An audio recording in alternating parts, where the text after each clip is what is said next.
Hey everybody, and welcome to another new episode of Time Extend. My name is Adam Ismail, and joining me today is... Brendan Robertson, but we also have our second guest in the Racing Genre Legends series, Paul Rustchynsky, who you might know as Rushy. Rushy, how's it going? Hey guys, I'm doing great, thanks. Racing game fans might know you for being pretty prolific on Twitter, getting engaged with the photo community and racing games, and your impressive resume, which includes the likes of WRC, MotorStorm, Driveclub, and Onrush. And Adam, we're so excited to have him here on.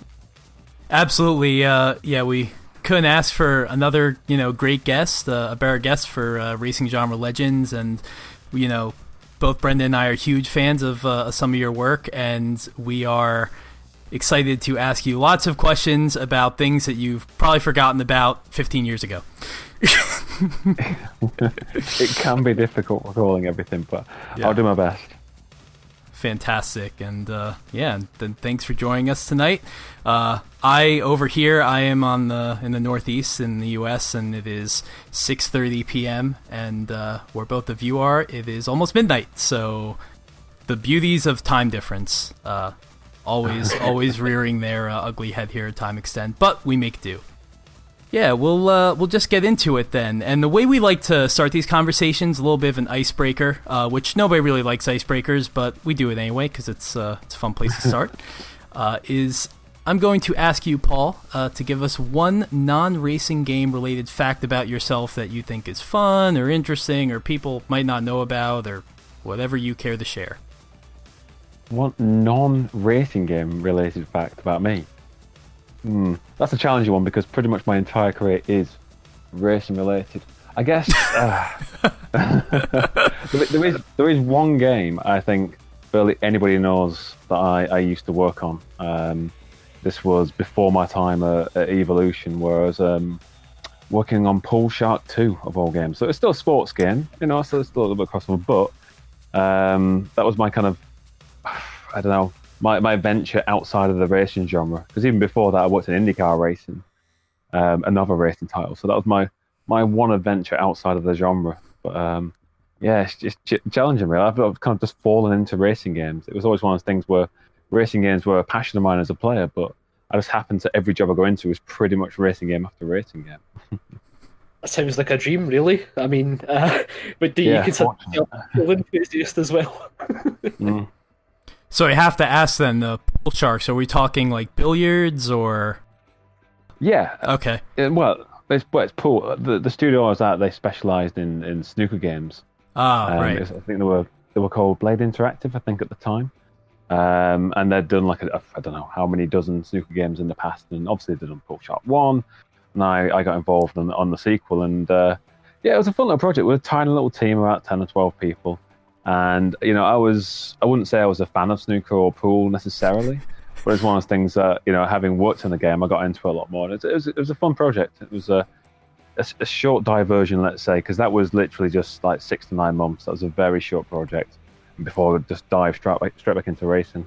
That was going to be my next question was, are you very good at snooker? Are you like a professional, semi-pro snooker player? Hell no. We even... At Evo, we had a break room and we had a pool table, and inside there we did tournaments and championships, and I don't even think I got to the quarterfinals of any sort of knockout. So I'm pretty terrible. I mean, you can beat me at pool any day. Oh god, I'll stick to him. I wouldn't say I'm a terrible sports person, but pool is definitely not one of my strengths. Well, after this podcast, you're saying then I should invite you to a game of mini-clip multiplayer pool. Is that it, Rushy? I might just be hustling you. You never know. It's true. My preferred pool game was always Super Monkey Ball 2's minigame pool. That was a lot of fun. That whole game was so much fun. Yeah. Great. So, but we're not here to talk about Super Monkey Ball, even though I think that would be a great second podcast for the three of us to do. We are here to talk about you, Paul, and your great history developing lots of these awesome racing games. So, you kind of touched on how you got your start in game development a little bit with the Pool Shark story there, but I think where it all kicks off really is Evolution Studios, correct? So how'd that begin? Well, that's where it kicked off really, because obviously before that, with IndyCar racing and Pool Shark, I was in QA at the time, but it was one of those situations where with Evolution, I made some contacts. Very fortunately, it was actually back when I was working on the IndyCar race in 2005. I was working with Dave Wilson and Ollie Wright, who were two fantastic guys who went to Evolution Studios, and they gave me a recommendation, and so I went for the interview, and somehow they gave me the job because I had no experience as a designer. I just worked in QA for a couple of years. And it was just off the recommendation of those guys that I got the job, and that was my first design gig where I got the opportunity to jump straight on board and start working on WRC Rally Evolved. I was playing a little bit of Rally Evolved before this show, and as I recently wrote the story on GT Planet kind of about WRC games and lamented the fact that Rally Evolved didn't come out in the US. So when I was playing it, I was like, it was like a whole aspect of the WRC franchise that was kind of very foreign to me, but I really enjoyed my time with it. And so you joined with Rally Evolve. What was your capacity then when you were working on that game? I was a designer, with no experience, so I was kind of thrown right in the deep end. It was a really fun job because I was given the responsibility to design the whole front end, so the whole UI, user experience. Obviously, I didn't do any of the visuals. I'm not an artist. I just kind of put together the whole flow. I rigged all the AI for all the Super Rallycross stages where you've got 4 cars and track racing against one another. I tuned all the difficulty and did a lot of work on kind of handling as well. I spent a lot of time with kind of the physics guy who's Roderick Kennedy at the time, and he's kind of one of these genius type guys. And I spent, I think, at least 6 months locked in a little room with him. I was sat in the steering wheel. I was saying, tweak this, tweak that. And he'd just change a few numbers behind me. And then before I knew it, the handling was, 10 steps better than it was like half an hour ago. It was really fun and enlightening experience because, as I said, I've never done anything like that prior to that job. I've just learned so much on the job. Very little experience. I'd been to uni doing a games design course, obviously worked in QA, but it's nothing like the real thing. So it was a fantastic opportunity that they gave me, the trust to kind of throw me in the deep end. And I know it was an established franchise, and working on the 5th in the series is going to be easier than starting from scratch. But that was a really fun job, and that kind of really got my teeth into racing games, and that kind of kicked on my career from there, really. Seems like an interesting situation where you get that incredible first opportunity and you're thrown right in the deep end, like you're saying, but also working on an established franchise. Are you kind of grateful almost that there was a framework for those WRC games that you could kind of get a vibe for? Or was it kind of difficult with no experience going straight into that? No, I think that really helped having that sort of framework. Because I was quite familiar with the previous WRC titles as a racing game fan, so I played them all, understood them all, and seen how they've changed and evolved over time. So kind of diving into it felt like quite natural, really, because I kind of knew what I wanted to do. Obviously, I wasn't the lead designer at the time. I was working with Simon Barlow, who'd worked on most or all of the previous WRC titles, and he kind of really showed me the ropes and held my hand through a lot of things. And he had a vision for what he wanted the game to be, along with the game director Matt Southern at the time. It was actually, even though I was thrown at the deep end, it was lots of really experienced guys helping me out and showing me the ropes, if anything else. Because one of the crazy things about jumping into that team, I think it was about 30 guys working on the project, and the majority of those guys have been working together for a long time. I mean, people have been in the industry for way more than a decade, and I've just got my start, really. And so having that sort of experience and that sort of talent around you, it kind of gives you the energy, the passion, and the support that you need to grow as inside a creative industry. Yeah, I mean, it sounds like the perfect place to be, to start your career there with all the people who you were saying working together and an established franchise. Also, Sony being, on top of the world at that time, and you working closely with Sony as part of Evolution Studios into the next generation, right?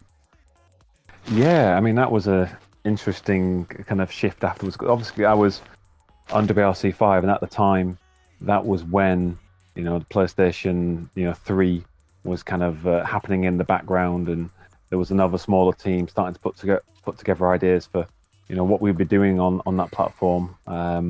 We knew it was going to be racing. That's what the team specialised in. It was always really a question of, what type of racing, how are we going to change things up? WRC as a franchise, we loved. In that short period of time working on WRC 5, it was one of those games I kind of really fell in love with. But obviously, some of the guys have been working on the game for how many years since the original. But everyone kind of knew that WRC as a sport wasn't really growing, and we wanted to kind of open it up to a much, a bigger worldwide audience, appeal to the Americas and other territories around the world. So we knew we had to do something fresh. And I think with the off-road sort of skill, I think doing some sort of off-road racer was often the natural fit for us.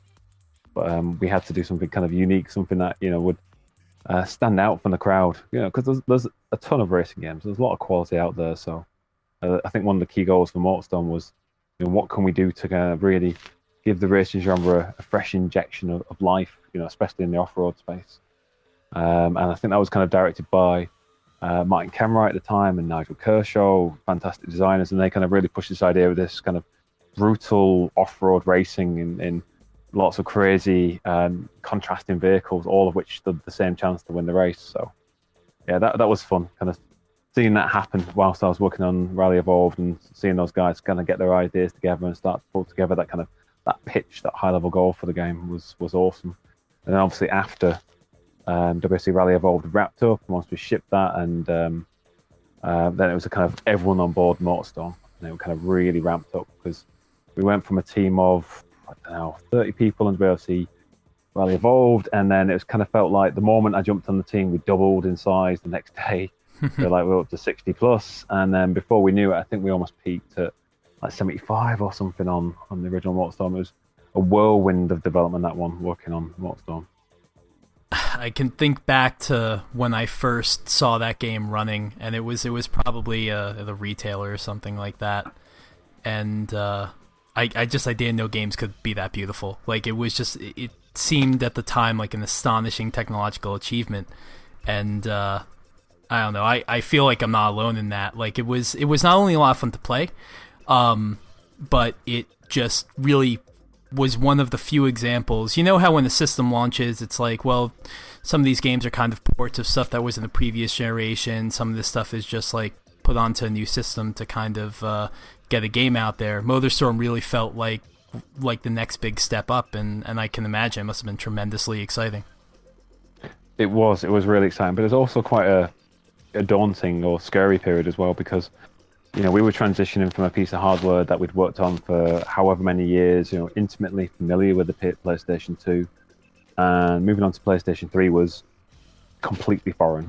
It was an entirely different beast, of which, the tools and things that you needed as a developer to really kind of get up and running quickly weren't there initially. So it was very challenging. And, up until, I don't know, 9 months, maybe 12 months before the game was due to launch, we're in a situation where we were still playing with, quite primitive looking stages, primitive looking vehicles, not much damage. And, that was kind of like, oh, right, the launch date's rather soon and there's a hell of a lot to do. But we had so many talented guys in the team. I was so fortunate to be surrounded by, some of the best graphics engineers I've, ever worked with, who I consider to be geniuses in the field, and they really kind of pulled it out of the bag. In that very short period of time, that last 6 months in particular, it kind of felt like we built the whole game in that kind of that very short period. And it was thrilling, but also it was one of those times where you realize just how hard games development is. There was some tough times in terms of putting in the effort and the hours to get that game done on time, but it was definitely a project of passion for many people, and we wanted to make sure it had its best chance at launch. And I think we did a pretty good job in the end, given the challenges, circumstances surrounding it. From my standpoint, I mean, this is the thing, Rushy. I didn't get on too well with the original MotorStorm, funnily enough. I was of the sequel, Pacific Rift, and that was one of the questions I wanted to ask. Like, when I think about the MotorStorm series, it really seemed as if that game properly took off. Like, I always remember I went to my uncle's house who had a PlayStation 3. He didn't care about racing games at all, but he just wouldn't shut up about Pacific Rift. Like, he's constantly talking about like the vibe of the game and the great soundtrack and just all of that. Do you feel as if like the Pacific Rift, you took what you learned from like the original game and applied it even further? Because it seemed as if it played slightly more intuitive, and the track design was incredible as well. Yeah, it's one of those things. Whenever you work on an original game, the sequel is, I don't know, for racing games in particular, you always see that the second game is generally better. And it's one of those things that we had the time to polish, refine, and reflect on what we did on MotorStorm. And if I go back to play MotorStorm right now, you can kind of see where it's rough around the edges in some places. There's difficulty spikes all over the place. There's some bits that are unbalanced, but there's a roughness and readiness to that game which I still love. But as you say, Pacific Rift is a much better game. The courses are better designed, the handling is more refined, the balance between the classes is much better. It's got much more variety. It's got better mechanics inside there in terms of what we did with the boost. It's even got more modes, more multiplayer functionality. It was a very complete experience. And MotorStorm at launch was quite a skinny product, the original game. Obviously, we built upon it. We added in the multiplayer, the time trial, and other elements over time. But obviously, Pacific Rift was the one where I think we delivered on all of our promises, and then we even, I think, went beyond all of that with the DLC that we actually pushed out for that game as well. So yeah, Pacific Rift was, again, I think everyone on the team could be truly proud of as something that we, spent a lot of time and love on, and hopefully we kind of ticked all the boxes and made a lot of the fans pleased. Because I enjoyed working on that one, and that was my first gig as lead designer on that project. Wow. So that was particularly kind of a proud moment for me as well, to be able to lead the design of the game as well, and deliver to what I wanted with it.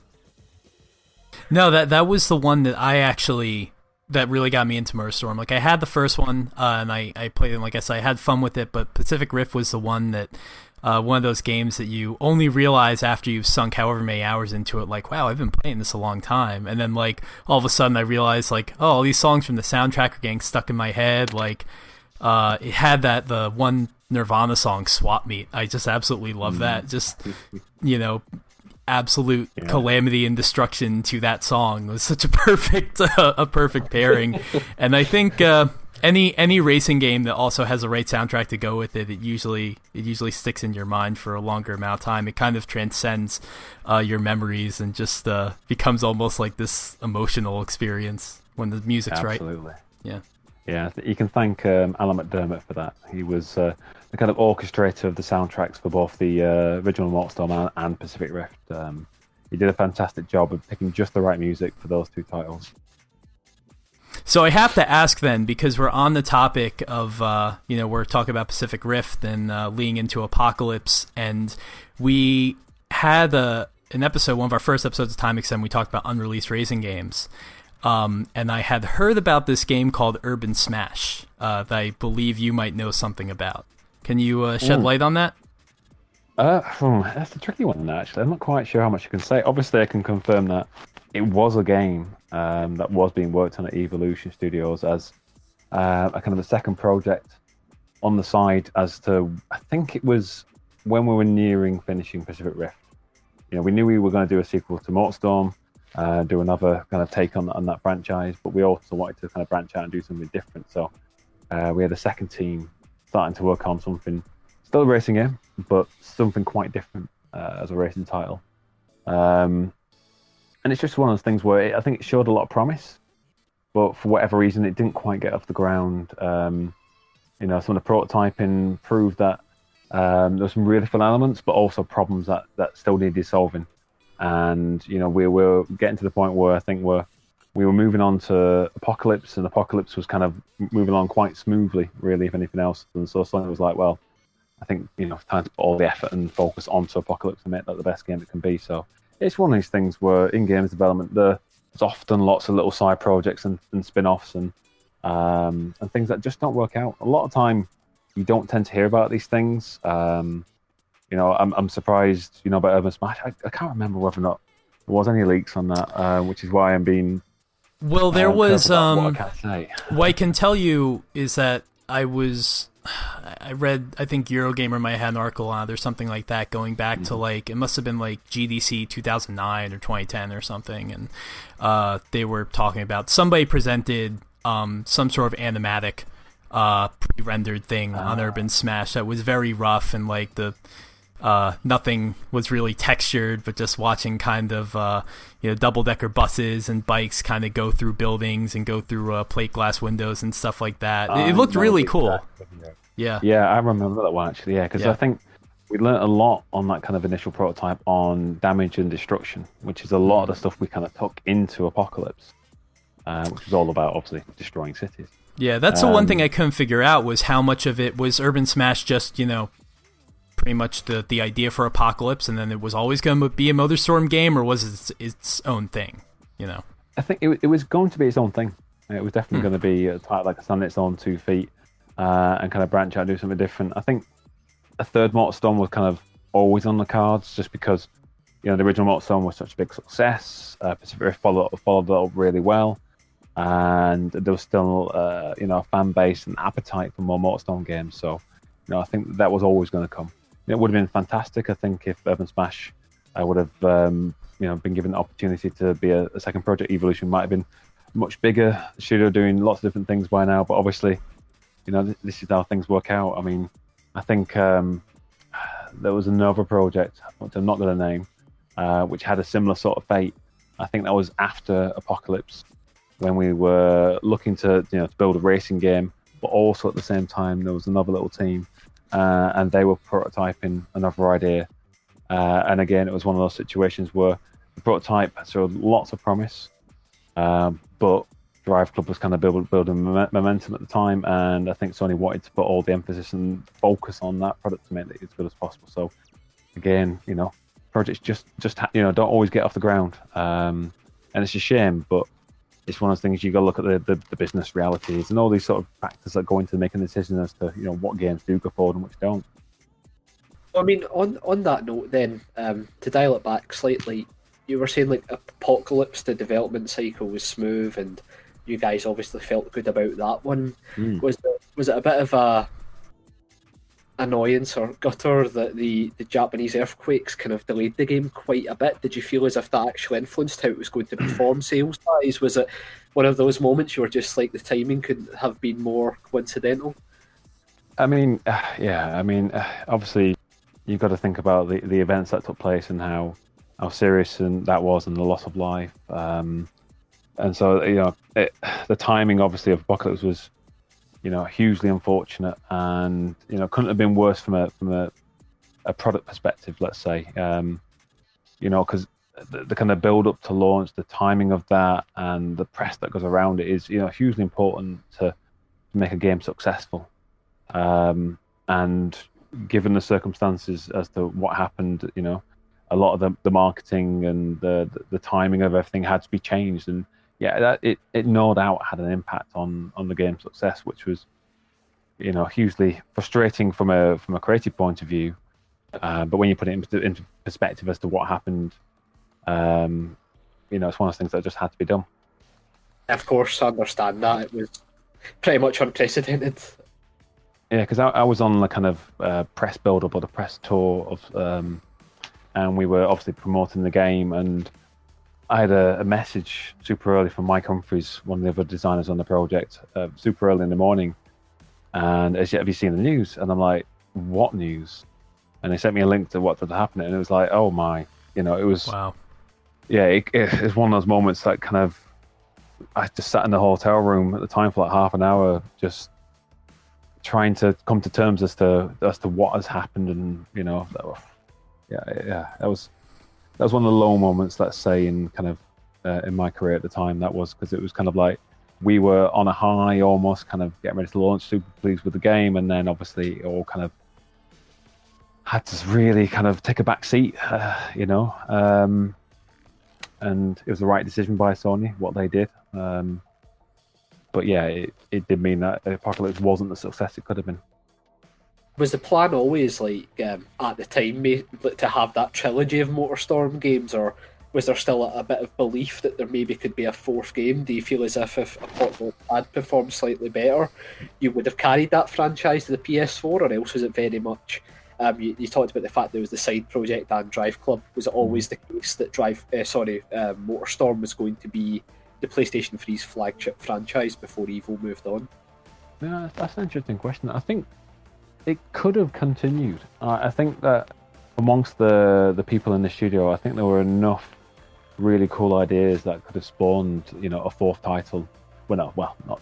Technically it wouldn't have been a fourth, because obviously there was Arctic Edge and there was RC, there was other spin-offs and stuff. But in terms of the true series titles, the fourth one, I think that could have happened, but only if Apocalypse would have been a success.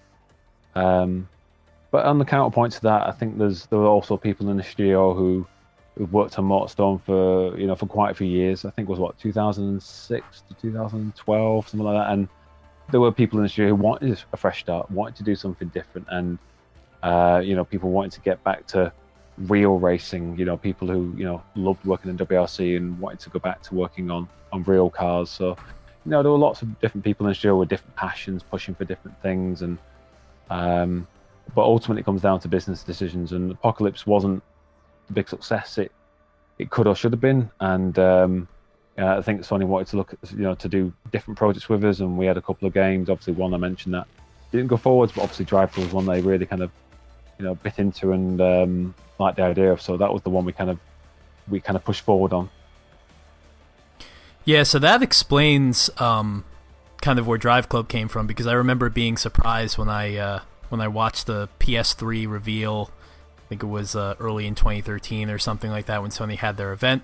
I think it was Matt walked out and introduced Driveclub, and I was amazed that Evolution Studios' new project was not another MotorStorm, or not something more destructive off-road, Yeah, I think it surprised a lot of people, but it was kind of coming back to our roots. The WRC games were a simulation. We took a real life sport and engineered that on the PlayStation 2, and I think faithfully recreated it. And I think that's something we knew we could do, and it's a challenge we wanted to kind of take to the next generation. Because obviously the PlayStation 4 is a piece of hardware we were hugely excited about, because Sony learned so much from the launch of the PlayStation 3 in terms of not only the hardware, the tools, the support. That was a bit of a joy to work on in comparison, and it was something that we really felt we could make some stunning visuals, some amazing audio to create a fantastic driving experience on. Yeah, I've heard so many things about from various developers about how the PS3 was, shall we say, not the easiest system to work on, and the PS4 was a good sight better in that regard. Oh yeah, it's worlds apart, absolutely worlds apart. I mean, it's one of those things where I mentioned before back in MotorStorm, those final 6 months, I think 90% of the development was done within that time, because that was the only real point in its development where we had all the final tools and the hardware and the things that we needed to actually build the game. There was such a long time spent on kind of the PC hardware, which was like prototype, pulling things together, with not really having a full understanding of the SPU architecture. Whereas PlayStation 4, we knew so much in advance. We had access to the hardware, documentation, software, everything super early, and the tools were really useful. And they still are. I mean, the PlayStation 4 is still a joy to work with. They've got a lot of things they've just nailed perfectly in terms of allowing you to debug, analyze performance, and do all the things that just make development easier, because development is hard. It's a very challenging job, and these sort of things can save a lot of time and effort, whereby you can spend that time and polish. You can make the game a better experience. You don't have to worry about all these little things, and it's just kind of taken care with nowadays. So yeah, it's a pleasure to work in this new environment. I say new, 7 years done now. I mean, on that note then, it was pretty interesting when the PlayStation 4 was going to launch that Gran Turismo was nowhere to be seen.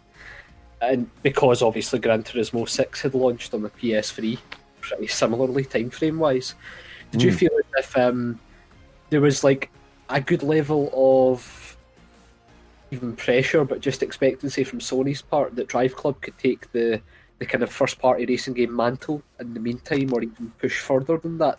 Was there a lot of confidence in the project on Sony's part? Yeah, it was definitely one of the things where we knew where we had to be the kind of premier driving experience on the platform. We knew that Gran Turismo wasn't going to be there, and we also knew that we weren't necessarily going to be competing directly with Gran Turismo either. They were a full-on sim title, and we wanted to do something that's significantly more accessible and social at the time. And we wanted to make the best stab at it, to make it our own unique take on the product. But yeah, I mean, there was pressure from Sony. We needed to make a fantastic launch product. PlayStation 4 at the time wasn't the success it is now. In terms of at launch, nobody really knew how well it was going to go. Obviously, it's turned into a massive success now. We sold 95 million units. But they wanted strong launch software, and Driveclub was going to be one of those. So they needed quality games to be able to sell the system and show the capabilities of what the hardware could do. So yeah, there was pressure there. And it wasn't the easiest project necessarily, because there was lots of changes behind the scenes in terms of the development staff and the kind of the social back end, let's say, of the game. And so obviously it wasn't a smooth launch, as we all know. But I'm glad how it turned out, obviously. Yeah, I struggle to ask the question where they go wrong, because I was playing the game last week, and I felt about this way at the time, and I feel the same way about now. That it really is it's one of my favorite racing games I think ever, and definitely of this generation. And I really, really enjoy Driveclub, and it turned out fantastically with all the DLC and everything. But the flip side of that is launched obviously without the multiplayer component working well. And from what you're describing, it sounds like it was like kind of the social back end and everything that was the problem, not so much just like you had the game working from a core fundamentals standpoint, but all of the connectivity aspects were the issue. Yeah, I would say the actual driving aspect was an area I had utmost kind of confidence in. Our track designers, our handling tuners, physics guys, etc. We knew we had a game that played great. It was just some of the infrastructure which was new to us, really. Obviously, we've worked on multiplayer, time trial, and all these sort of connected elements in the past. But we're trying to be ambitious, trying to do something new, trying to do something different. And there were some areas where we probably were short on a little bit of experience, and we made some mistakes. Developers are fallible. We don't get things right first time all the time, as you can see by so many live service games nowadays, where it's kind of exposing some of the challenges of game development, and how hard it is to get it right sometimes. So it was disappointing. I'm just so pleased that we managed to turn it into something that everyone could be proud of.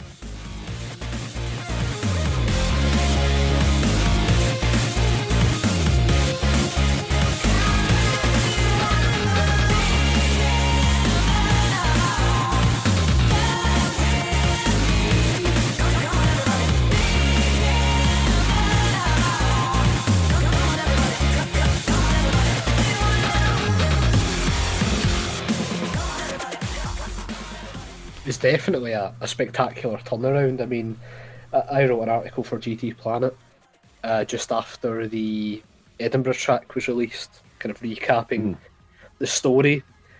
And upon reading it back, it really just showed how great a job Evolution did, because when you think about the post-launch support, the club's personally the best. Like, the amount of content you guys turned around, and the phenomenal dynamic weather as well, and then Driveclub bikes, like the list is pretty much endless. There was always a reason to go back, and even I was obsessed with even the accolades system in the game as well. Just like any time a new manufacturer get added, it was just like, I've got to drive those miles, and not there was always something to do. Honestly, the post-launch support then, did Evolution and yourself feel like that was the way it was always going to turn out, or else did you start to even surprise yourself with the quality of the content? I think we surprised ourselves a little bit, and I think we bit off a little bit more than we could chew, I think, because it was one of those things where we knew the PlayStation 4 and that kind of generation was kind of bringing a new breed of products, where you didn't just put a disc out and that was it. The game's done, move on to the sequel.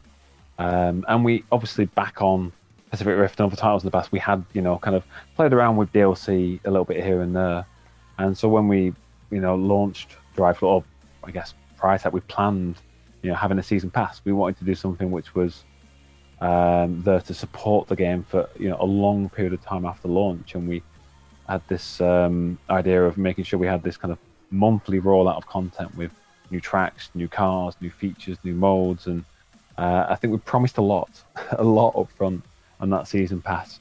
And looking back, I would have changed that. I would have delivered less because it was a challenge to meet all those goals, especially when there's so many things going on in the background. Because when you're working with manufacturers and licensing, if anything changes behind the scenes, you don't get a deal signed, or you don't get the audio captured on a particular car, you don't get the CAD data you want to build the car's interior, any of those little details that go awry means you have to have a fallback plan. So managing that kind of season pass was, a big challenge, and something that as a team we hadn't done kind of live development. You're not working on a product where you've got a couple of years to kind of get it right and a few months to kind of polish those bugs. You're launching patches monthly at a minimum. Sometimes it's 2 to 3 patches a month, and that was crazy initially. We weren't familiar with that sort of kind of frequency of updates, and making sure we had so many checks and balances in place to ensure that every single patch that went out, we didn't break anything. We always wanted to make sure that it was always positive, net positive improvement every single time we made a change, a balancing refinement, or added new content, knock anything out of whack. So it's a huge amount of fun, combined with that stress. But I think we kind of got into our groove. I think towards the end of the season pass, we had that kind of real confidence in knowing what we were doing, and I think that led on to bikes, and obviously we were still delivering additional DLC on top of that as well. And I think that's one of those things where I could have done for another couple of years, keep building on the game, because it was a fantastic platform that we had, and it would have been awesome to be able to continue just building Driveclub as a universe into something much bigger. But obviously things didn't work out that way. Yeah, I think it found its groove as a service. I think that's even when as much as I enjoyed, the act of physically playing the game, that's when it really started to click with me. I was like, okay, I understand what this can be, and I fully believe in it. I think a lot of players felt the same way. But as you're working on all this content, as you're doing all this work and the team's working their tails off to get all this DLC out, and you're hitting at a consistently, great quality, is there this kind of feeling in the back of your mind like we're putting in all this work, we're throwing our souls into this, but was there a thought that the future of the studio is uncertain, the future of the franchise is uncertain? Was it like you're doing all this great work in the short term, but you're a little bit concerned about the future? Was there any of that? The only point where I think there was a bit of concern was actually, in those first 6 months after launch where things weren't going smoothly. I think the moment we kind of fixed the core problems and then started to roll out the content, I think we had a huge amount of confidence then, because we knew the core of the game was great, and it was just the platform then to continue to build upon. And every month we knew we were making a better and better game. So no, I don't think any of us kind of were too worried about it. If anything, it was kind of like we were kind of excited to see where we could take things going forwards. And after bikes got such a good reception and we were so pleased with how that turned out again, we thought, well, there's lots more scope for what we can do in this Driveclub universe. So yeah, it was a surprise when things didn't work out, but that's just the nature of business sometimes. So what kind of vehicles would you have added after bikes then? You could choose anything. we had a long list of things. Again, these are sort of things I don't think I can say, but we had a lot of ideas, and I think there was a lot of scope for keeping that kind of the core formula that we'd built fresh by adding in lots of really new and exciting kind of layers to the game and building it out into something where I think could have brought in an even broader audience of racing fans. One of the things I always think about was when it got revealed that Criterion were toying around with the ideas for like aeroplanes for Burnout Paradise, and it was like I can't even imagine how that could have worked, but it just goes to show the kind of crazy things you could do to keep the game fresh. I will say one thing: we never considered any sort of a flying vehicle of any form. There were always four or two, or maybe even three wheels in some instances that we were kind of, we wanted to kind of continue with. Yeah, it would have been nice to get back to some off-road stuff as well, but hey ho. Yeah, I mean, I think when the Wombat was added, that was really cool. Was that for April Fool's Day? It was April That Fool's. car- Yes, that was. Cool. Yeah, I remember when I had that idea and I kind of pitched it, and there was quite a lot of resistance because people thought that because we were spending all the time and effort to build the vehicles, do the handling, and then to kind of sell it as an April Fool would undermine the work that went into it. But I was like, no, it'd be great publicity for it when people find out it's actually real. Like, I remember being on the GT Planet forums and people were like, wait, what? Is this actually happening? And the level of detail was incredible. Like, it seemed as if the suspension and everything was modelled like incredibly well. It was probably one of the most elaborate April Fools we've seen in the genre. Yeah, it probably is. And I think our vehicle guys in particular absolutely love working on that because quite a lot of the same vehicle guys, worked on previous MotorStorm titles, so it was kind of a thrill for them to go back, rebuild one of those vehicles on next gen hardware, and kind of showcase what it could have looked like if we made MotorStorm on PlayStation 4. You put that thought in everyone's minds as well. Yeah. Yeah, it is really funny. I remember after they came out with the communities aspect of the PlayStation Network, released it on PS4, I remember popping into the Driveclub one, and even a good chunk of Driveclub fans were like, where's our new MotorStorm? So I almost felt like I read that as like kind of tossing them a little crumb of something, like, here you go.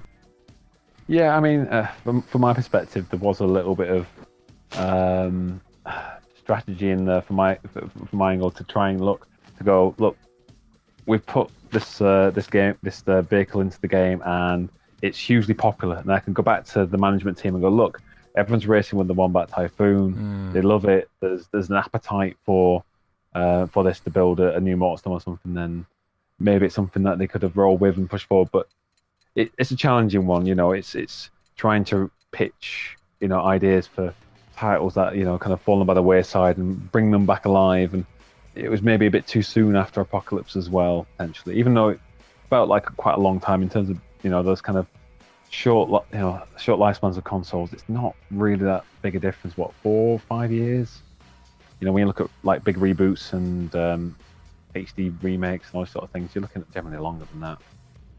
So that covers the Driveclub pretty well, and we talked about MotorStorm, and obviously you and your team go through another huge change. Evolution closes, and then Codemasters just comes to the rescue, right? Yeah, so I guess what was that like? That changeover. What an interesting transition, let's say. It's one of those things where when we found out that things were going to change at Evolution, and we're going to have the doors closed, there was a lot of panic, but we were very fortunate with some support in the background, and Nick Hocking being a big help into engineering this deal to put us in a position where we could actually just not roll immediately into, but very shortly after we closed, we were able to kind of almost reopen with 99% of the same guys, and been given this opportunity by Codemasters to go and build a racing game of our choice. Yeah, and Onrush was when I first heard about it. Again, it was another instance where I feel like the Evolution team was giving me something I wasn't expecting, but was intrigued. Where did the idea for that game come from? Was it something that you kind of sat down with Codemasters or people from Codemasters and was like, we'd like to do this, oh, we would too? Or had you been ruminating about that for a while? No, it was actually an idea that after Evolution had closed, it was myself, Richard Weaver, who was the creative director, and Jimmy Brayshaw, assistant game director on the project. We were down the pub, technically unemployed at that time, and we were just kind of, having a beer and trying to, get some creative ideas flowing. And the idea, well, just kind of, we were all, I wouldn't say tired of racing games, but we worked on so many traditional racing games for quite a long time. MotorStorm to us kind of became traditional in some respects, even though it was quite different at the time. And we wanted to kind of break outside our comfort zone, do something different. With the knowledge that what we're going to do next, we're probably not going to have same sort of budgets or timeframes or team sizes and all these sort of things to develop. A racing game that can go head to head with, Forza or games like that. So we wanted to make sure we could build something that was completely unique, not seen in the racing genre before, something that could stand in its own 2 feet and say, this hasn't been done. And also, try and bring in that wider audience. We wanted to make sure that this wasn't just for racing fans. Obviously, we wanted to appeal to racing fans, and I hope it did. But we also want to make sure we can bring in those people who play Overwatch or Rocket League or FIFA, and bringing that more casual audience as well to maybe bite their teeth in racing games a little bit, and then hopefully enjoy the rest of the genre as well. It's a very interesting story to hear how Onrush actually came about, because I mean, you must have expected that there would be some people just like, why isn't this MotorStorm, even from the very first time you showed off the game? Oh yeah, it's one of those things that we would have been in a very, I guess, well, you've got to be very careful when you're, when you're moving. Like, obviously, we moved from Sony and we joined Codemasters, and it would have been a tricky relationship, let's say, if we would have gone and just made up a straight up MotorStorm ripoff, because we left on very good terms with Sony, even though obviously things didn't work out. We still had a vested partnership with them. Obviously, we were going to work with Codemasters, develop on their platform on the PlayStation 4. So it was important to us to keep that strong relationship going forwards, and so they could support us on the platform. And I think it wouldn't have gone down very well if we would have, taken what was essentially their is their IP, and kind of ripped it off. It's one of those things where the games industry, it's a small place, and you don't want to sour any relationships or cause any friction. So, we knew that, doing something like a MotorStorm ripoff would not have gone down well. So, politically, it would have been a very unwise decision. Even though it would have been fun to kind of work on a MotorStorm style game, we knew that, it could have caused friction, let's say. Well, I mean, that's fair enough, and by the sounds of it, the main players and coming up with Onrush anyway were ready to try something different, so maybe it wasn't a bad thing to have that restriction that you couldn't just make another MotorStorm, and I think Onrush actually benefited from that different kind of thinking, because I mean, personally, I'm somebody who is a big advocate for the game. I absolutely loved it. I was one of those people right away, like, I even convinced Adam to give it a proper go. Yeah. Because first couple episodes of Time Extender, definitely us every other week saying, go play the beta, go play the game, go try it. But I can totally understand why, not everyone kind of gets on with it straight away, because it is so different, and I think it requires a little bit of a different mindset from your typical racing game, because obviously, we're tipping the racing genre in its head almost at that point, whereby we're saying that, if you make a mistake or fall behind or crash, you're put right back in the action. The concept that there isn't a first place, racing ahead isn't necessarily a benefit, and that was very foreign to a lot of people, and I can understand how that could turn off a lot of people, which made it, a very challenging game to market. But from my perspective as a creative, and and the rest of the team, we had confidence in that the game was a huge amount of fun. So I wasn't too worried about it from that perspective, because I just knew I was making a good game. I was confident in, and I hope that underlying core quality that sits beneath would shine through to to do it well.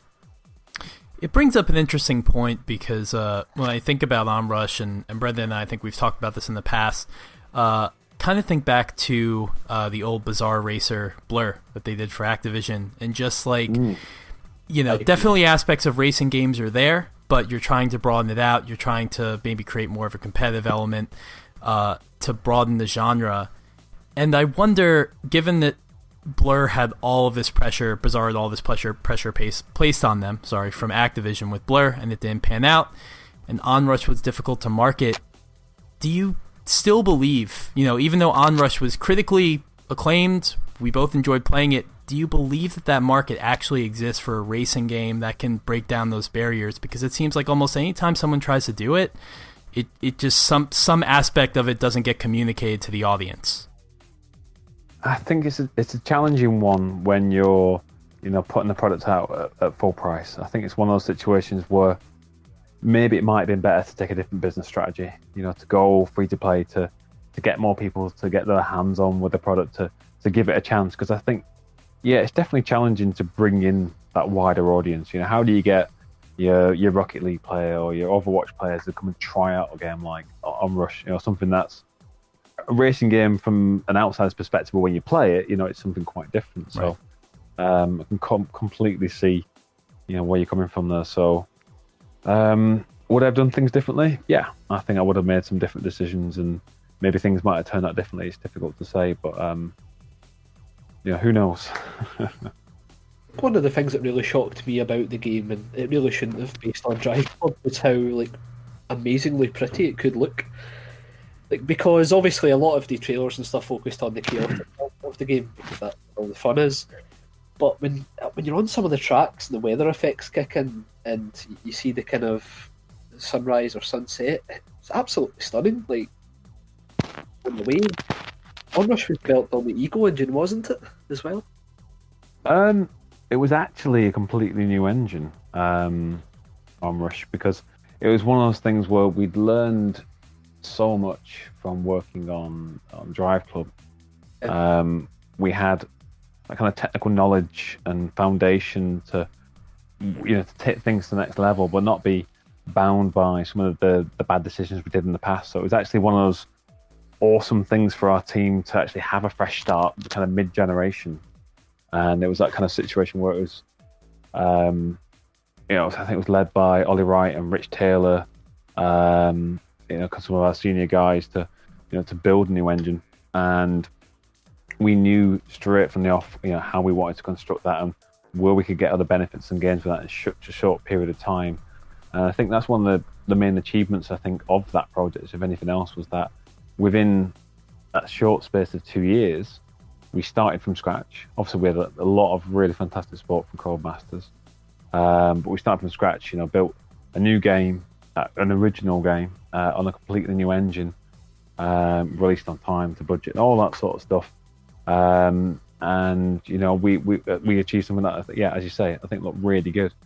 And that's, I think, just because the team we worked so well together. We had so many kind of graphics coders and fantastic artists, all of which have worked together for difficult to say, but quite a lot of them been working in that same environment for a decade, side by side, and we knew how to get the best out of one another. It was one of those situations where you knew who to go to, you knew who could fix a problem, and there was such a smooth development from that perspective in terms of building the engine, building the tools, and couldn't be prouder of the guys who worked in it and made a fantastic looking game in such a short period of time. Definitely great of you to point that out, because the turnaround that Onrush was produced in just astounds me. All of the challenges of modern development, coupled with the fact that you're at a new studio, working with a certain degree of new people, even though a lot of your team was there and you've been working with those guys for a while. You do, through all these experiences, working for these different companies on these very different projects, it seems like you carry a lot with you. It seems like, lessons are definitely learned and there are efficiencies gained there. Oh, absolutely. I think, as a game industry, we're quite, I think we're still in our infancy in some respects, and we're still learning, how to make games better. I think every single project that we make, and, I've only been in the industry for a short time period compared to a lot of people. I think, 15 years or so, where people have been in the industry for 30 plus years. We had, John Gibson, who worked on, I think, all WRCs, MotorStorms, and he's retired now. He's worked in the industry that long. And so, experience, I think, matters. It really does help, especially when you're on such large projects. When you're working with 50 plus, 100 plus sort of teams, I think you need a lot of experienced people in that to kind of keep the engine oiled well and get it running smoothly, because it's so easy to make simple mistakes that can ripple through the entire development process for a big team. I think when you're working with a small team, you can afford a little bit in some respect to make those mistakes, and you can turn things around a little bit quicker. But when you're in kind of a machine where one mistake can impact 50 other people, it can result in days of downtime or hundreds of thousands of pounds of development budget just being thrown away. So it's really important, I think, to have those kind of key leads and people within your team to make sure that when you're working on that scale, things run smoothly, because it's so easy for things to trip up. And I've been there in the past where things have gone wrong and it's very hard to recover. So having those experienced people around you to make things just kind of roll smoothly was a pleasure on Onrush. After that, you're in kind of a interesting situation again, with Codemasters Evo being shut down. Imagine there was a bit of deja vu there. Yeah, it's one of those, I can't really talk much about the transition, unfortunately, but yeah, I mean, it's I've been in the industry long enough to realize that it's a business and how things are run, and it's one of those unfortunate things, and that I don't think there's enough job security within the industry as a whole. I was very fortunate to be at Sony for more than a decade, which I think, if you look at a lot of people's careers, you don't get the opportunity to stay at one games development studio for that long. So I've been very fortunate in that respect. But I think it's also important that you network and you kind of build relationship with people across the industry, because even though it might look like I'm head down at Evo or Codemasters or whatever, it's a small world, really. There isn't millions of developers making games, and I think we all within the racing genre anyway, there's a lot of people who know one another, and I was always confident that whatever happened, I'd have somewhere to go to and continue making racing games or making other exciting products. So whilst it wasn't an ideal experience, let's say, I'm very happy with how things have turned out. I mean, do you feel as if when the story kind of got broke by Eurogamer, pretty much, they were one of the first, do you feel as if that type of coverage helps kind of point out how hard it is sometimes in industry to kind of have that job security, or do you feel as if it draws an unnecessary eye to it, like, from a public perspective? Because I don't think we have to tell you, of all people, Paul, like, in general, gamers can be pretty uninformed about the development process and what actually happens going into making a game. No, I think that you just mentioned people aren't informed enough. I think that articles like Eurogamer or Jason Schreier's, if that's how you pronounce his name, on Kotaku, and all these sort of reporting behind the scenes. I think we need things like that to let people know what is happening behind the scenes, how the games are made, and what really goes into kind of making a product so big and so complex. So if anything, I hope it only drives more conversation about games development, because I think you get a lot of people who think games are dead easy to make, or that you can just go into games development with little to no experience. You see all those sort of CVs come in, they've got an idea for a game, or they've written a story and they think that's enough to get a job. And yeah, I think there's not enough in terms of the education process to make people understand how games are really made. I mean, it's one of the fortunate things. I went to university to study games development, and while it was rough around the edges, the course, because it was one of the first courses in the UK to specialise in games development, it's still, I learned a lot about how games were put together. We had industry experts come into university and tell us a little bit about what happens behind the scenes. And before that point, I had no idea how big budget games got made. I had no insider information or kind of the kind of reality of what happens. And I'm glad these sort of things are being talked about a lot more, because I think it is making people a bit more understanding as to how these massive games get made. And I think the more that can be done about it, the better. And I think it is changing attitudes a little bit. It's going to take time, but I think it is benefiting us as developers that players understand more about what goes into a game? I think that the gaming media, and from some outlets anyway, is definitely shifting towards a more informed type of content, and that can only be good because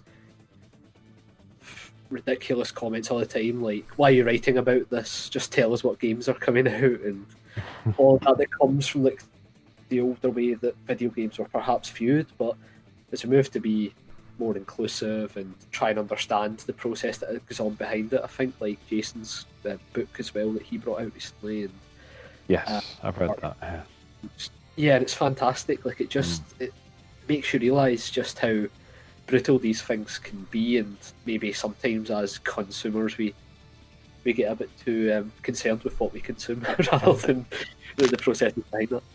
Yeah, I think that comes back to a comment I made earlier about how the games industry is, kind of in its infancy still. I mean, compared to other media forms such as film, which are well established, people understand how films are made, and if anything, films are that they're much better at their art, their craft, at pulling together films, more frequently, more successfully, more on time and to budget, and we're still learning how to to make sure that every single game that we build is kind of delivered on time and to budget. You see how many games get delayed or have issues behind the scenes. It's a very challenging environment to work within, and the problem with our with our scene is that technology is ever evolving. You've heard information just last week about the PlayStation 5 or PlayStation Next or whatever that is, and it's kind of the sand is shifting beneath our feet all the time. So there's always new challenges that lie ahead for us, and they're exciting. Don't get me wrong, because I can't wait for the next generation to come along, because that allows developers to kind of spread their wings a bit more, do things they weren't able to do last generation. But it inevitably means that we've got to learn a lot of things from scratch potentially. There'll be new things to do in these new pieces of hardware that we haven't done before. Generally means more people, more investment, and yeah, it just never stops really in terms of games development. It doesn't get any easier ever. Well, it's a good time for us to be on the crux of a new generation, because a new start for everyone, and you have recently joined Slightly Mad Studios, which I'm sure our listeners know. The company produces Project Cars, and how long have you been there so far? It's been a pretty short time, right? Yeah, not been too long. It will have been end of August, beginning of September, that sort of time frame last year. So what's that, about 6 months, 7 months? Yeah, how are you finding it so far?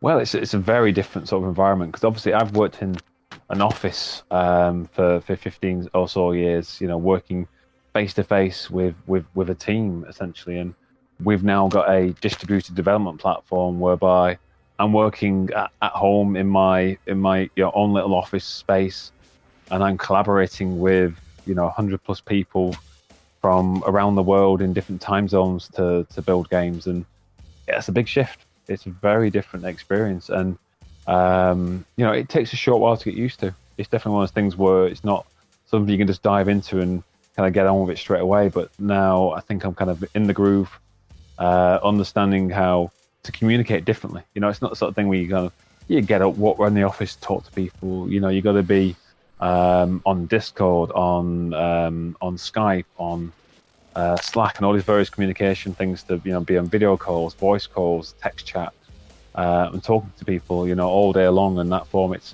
It's a new challenge, but I'm enjoying it. Yeah, it's definitely one of those things where there's a lot of benefits that come from working from home as well. It's one of the cool perks of the job, where you've got a lot more flexibility in a day-to-day. I'm maybe the parent now as well. Definitely helps with that kind of work-life balance side of things. But yeah, it's been a fun introduction, and exciting times ahead, I think, for the studio. I think there are certain people that are well suited to work from home, and certain people that aren't. And I know Brenda and I have had some experience freelancing and various jobs where we're working from home, and I think it sounds all rosy and everything, but it is a bit of an acquired taste. You really have to kind of reflect on your workflow and how you communicate with people, to the point where, like, I can do it probably a couple days in a row, but if I've been doing it for too long, I'm like, I really want to go into an office or be able to just walk over to someone's desk and handle this face to face. I think that there are definitely certain people who gel with it, and other people just won't get along with it, and it's just one of those things. I was fortunate; it has gelled with me. I'm quite enjoying it now.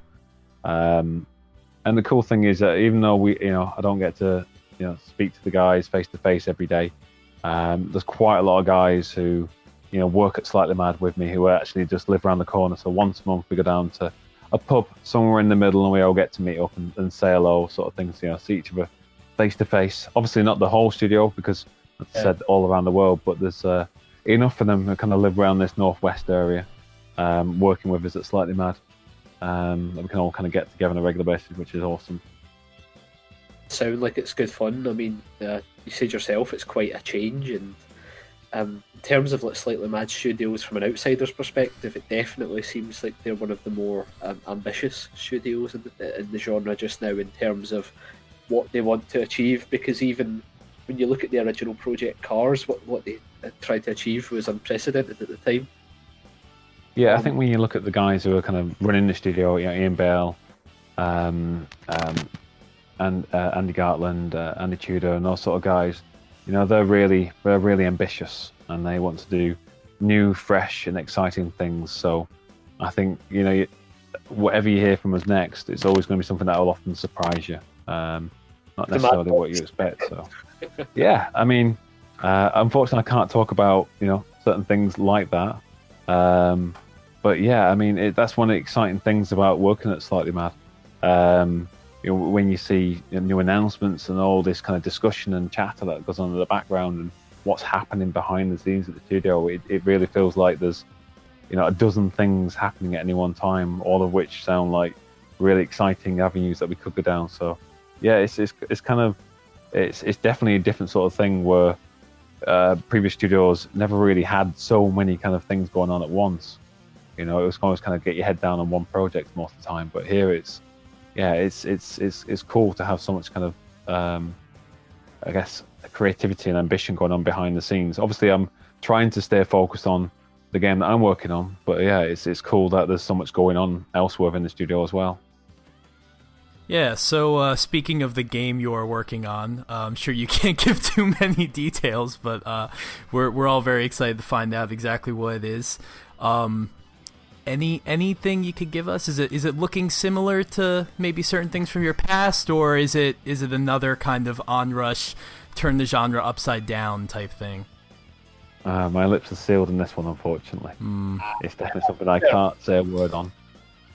All I can say is that I'm having a really great time working on this game. It's one of those games where it's really fun to go into the office, and go into my room, and play it every day and see it come along so quickly. I'm really, really pleased with what I'm working on, but I can't say a word about what it is or when we're going to be able to talk about it or anything, unfortunately. It's definitely a case of too early to really talk about it right now. As long as it's a sequel to Shock's Rally Reinvented, I'll be fine with it. Shock's Rally. I remember that back in the PS2. That was fun. Look at the Rushy seal of approval, people. Go buy all the old copies on eBay. Oh, yeah. It's a bit of our inside joke here of just Brendan really pushing for that Shock sequel after all these years. But, was that it was big, wasn't it? I think. Yeah, Sports Big. I remember now. In a way, with all the extreme sports elements, a spiritual successor to Onrush, so ideas really do come full circle. But this is not related to your career path or what you're currently working on. It's just a bit of a fun question. But if you could work on any major racing IP that's active or defunct, what would you choose? Easy. Ridge Racer. Oh! Yeah. I'm a massive fan of Ridge Racer, and I just don't know what happened to it. Obviously, after the glorious Ridge Racer Type 4, it hasn't. I really enjoyed 6 and 7, and the other titles in the series, but I'd love to see it come back and do something fresh and innovative with that series. it's one of those games that I played back in the arcade when I was much, much younger, and it brings back all those memories of the early PlayStation 1 era, and kind of grew up with it in many respects, and it's kind of sad that it's sat there dormant right now. So I'd love to take that game and do something with it. Yeah, I think I speak for all the Time Extend listeners when I say that we would all very much like to see you work on that franchise, because it could definitely. I mean, it's been dormant for so long now, and it could definitely use a fresh mind behind it, because there's a lot of history there, and it is really one of the progenitors to the modern 3D arcade racer. Yeah, I don't think you can really talk about racing games and where they originated from without bringing Ridge Racer into that conversation. It's it's a seminal title, which is it's got so much steeped history in this genre in particular. So yeah, it would be a pleasure to do that, but that's one of those dreams that you kind of have, and I would love to do that. I mean, that would be if that came along, I would absolutely snap someone's hand off to get an opportunity to work on Ridge Racer. So you never know. If someone's listening, give me a Ridge Racer.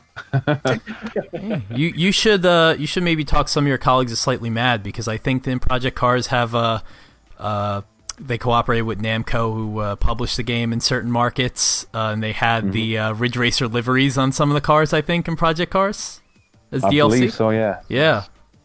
Yeah, because obviously I do work with Bandai Namco. They work with us as publisher on various titles in the past at Slightly Mad Studio, so we have got a relationship with them. So obviously I'm kind of new to the studio, and haven't really got those relationships in place yet to go and beg someone yet to give me the IP. It's okay, Paul. We'll beg Namco for you. Ridge Racer Type 4 is your favourite game of all time then, Rushy? Racing game, would you say? It's such a challenging one, really, because it's one of those where I've made the mistake of going back to play some of my favourite racing games from previous generations, because I find it's one of those genres that doesn't always hold up quite as well as like classic 2D platformers just seem to never age, but 3D racing games in particular do seem to age so badly, because Project Gotham Racing, like 1 and 2, fantastic titles, or Metropolis MSR and Dreamcast. Yep. Love that racing game, but I at one point I was a massive retro gamer. I kept all the consoles, and occasionally I'd break out some of the old racing games, and I'd be like, "Ooh, this isn't quite how I remembered it." So I think Ridge Racer Type 4 is one of my favorite racing games of all time, but does it stand up now? I don't know, because I tend to change my favorite game of all time as I play new games, often replacing those in the past. Yes, they have a lot of nostalgia, but I also recognise how games have come on so much in such a short space of time as well. But yeah, that's definitely my favourite in the series of Ridge Racer, no doubt about that. Well, I've been noticing on Twitter you seem to be enjoying Sekiro a lot, which is really exciting to see your progress through that game and all the excitement. And it makes me think that, like, going back to I think you talked about kind of on the cusp of Onrush wanting to do something new. Do you see yourself? Are you trying to push to get outside this genre, kind of get a fresh look at things, fresh breath of air, and explore a different aspect, different genre? That definitely would be a fun challenge at some point in my career to dive into a different genre. And I think there were opportunities for me to go and do something like that, but I still feel like I've got quite a lot to offer within the racing genre. I've still got ideas that I want to see in racing games that haven't been done before just yet, and I want to kind of continue to build great racing games, because I know that that's something I can do well. Hopefully everyone agrees with that. And I still feel like I've got more to offer in the genre, and want to passionately still work in racing games, because I don't play as many racing games in my spare time as I used to, because I work on so many. But it's something I'm still passionate to do, to build, to create, which is why you often see on my Twitter feed and stuff that I don't tweet about as many racing games as you might expect, because I like to have that kind of that contrast and variety, and I take a lot of inspiration from other games. I'm not sure there's too many ideas I can take from Sekiro, but being impossibly hard maybe would be one. It is a challenge. Although it is one of those games where I don't think I'm the best gamer by any means. When I see people do speed runs of bosses and things, it's like, oh, how are they doing that? But I do think Sekiro is one of those games where it's more about your knowledge. Yes, there's skill and there's timing, and there is obvious elements like that, but I find that learning how the game works and all these little tricks and intricacies of the game can make life so much easier. Because I was actually thinking, oh, am I gonna have to bang my head at a wall, trying to beat this boss for days on end? And if anything, I haven't kind of hit that brick wall yet. So whenever I've kind of got stuck a little bit, I'll just go and do some research, read up online, watch videos, and listen to the community. And it's amazing what sort of support you can get from people to get yourself through these things. So, rewards you for paying attention. Yes, very much so. Yeah, I think it's one of the things you get slapped down if you're not paying attention. Yeah, definitely. So yeah, are we good, Brend, or got anything else? I don't think I have any more rapid fire questions for you, Paul, so you can rest easy. That's fine. It's always a bit weird doing the show over over Discord and just being like, where are we? Are we about good to wrap this up? But no, it's such a pleasure having you on, Paul, and obviously we're both very, very excited to see what you do next is Slightly Mad, and we could not thank you enough for being a great enough guest and a cool enough guy to come on our humble little racing game podcast. So thank you. No, it's been an absolute pleasure. No, thanks for inviting me on, and it's always good to reminisce about the past and talk about racing games. So yeah, it's been awesome. No, cheers. All right, thank you so much, Paul, and thanks everyone for listening, and we'll see you again soon.